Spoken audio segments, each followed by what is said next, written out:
ప్రజల్లో ఎంఆర్పీ వైలేషన్లు అనేది ఎంఆర్పీ నిబంధనల ఉల్లంఘన అనేది లేదు, ఇంతవరకు లేదు. ఒకవేళ ఉన్నా నా దృష్టి తీసుకొచ్చే తక్షణమే కేసు నమోదు చేయడం జరుగుతుంది. ఫస్ట్ లో తెలియక బార్ లో తాగినప్పుడు అది కూడా ఎంఆర్పీ రేట్ కి ఇవ్వలేదనే దూరంతో మాట్లాడడం జరిగింది. వాస్తవంగా బార్ లో వచ్చేసి అక్కడ బార్ కి ఎంఆర్పీ నిబంధన అనేది ఏమి ఉండదు. సరే సార్, ఇప్పుడు మొన్నటి వరకు అవేర్నెస్ ప్రజల్లో వచ్చిందంటారా? మన ప్రభుత్వం చేపట్టిన కార్యక్రమం వీలైనంత వరకు విజయవంతమైంది అని మా దృష్టికి వచ్చింది. కార్యక్రమం మేము కూడా చాలా వరకు సక్సెస్ అయినామని అనుకుంటా ఉన్నాను.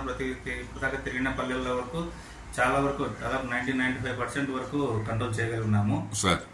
ఇంకా మిగతా 5% కూడా ఈ ఆగస్టు సెప్టెంబర్ లోపల టార్గెట్ పెట్టుకుని పిల్లర్ స్టేషన్ త్వరలోనే నాటుసారా ఒక స్టేషన్ గా ప్రకటించాలని లక్ష్యంగా పెట్టుకుని పనిచేస్తా ఉన్నాము. ఓకే సార్, ఇది సమిష్టి కృషి కాబట్టి మీరు విజయవంతం చేసేదానికి అవకాశం ఉంటుంది. తప్పకుండా సమిష్టి కృషి. మన ఒక ఎక్సైజ్ డిపార్ట్మెంటే కాదు, పోలీసు, రెవెన్యూ, ఫారెస్ట్ వాళ్ళు అన్ని డిపార్ట్మెంట్ల కోఆపరేషన్, మీడియా వాళ్ళ సహకారము, అదేవిధంగా మనకు పల్లెల్లో పెద్దలు, గ్రామ పెద్దలు కావచ్చు, మనకు సమాచారం అందించే వాళ్ళు కావచ్చు, అందరూ ఎప్పటికప్పుడు అన్ని విధాలా సహకరించడం వల్లే ఈ స్థాయి సక్సెస్ అయిందని అనుకుంటున్నాను. పార్టీలకు అతీతంగా అందరూ వర్క్ చేస్తున్నారు, అందరూ సహకరించినారు.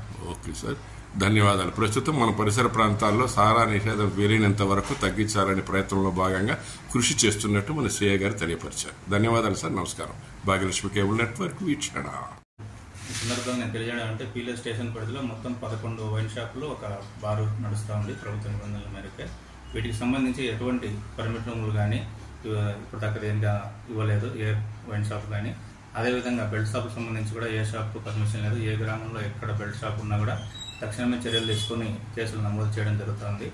పర్మిట్ రూమ్కి సంబంధించి ఒకవేళ రేపొద్దున ప్రభుత్వం ఏదైనా పర్మిషన్ ఇస్తే తప్పితే ఏ షాప్కు పర్మిట్ రూమ్కు పర్మిషన్ అయితే ఇవ్వలేదు, ఇవ్వము కూడా. Thank you.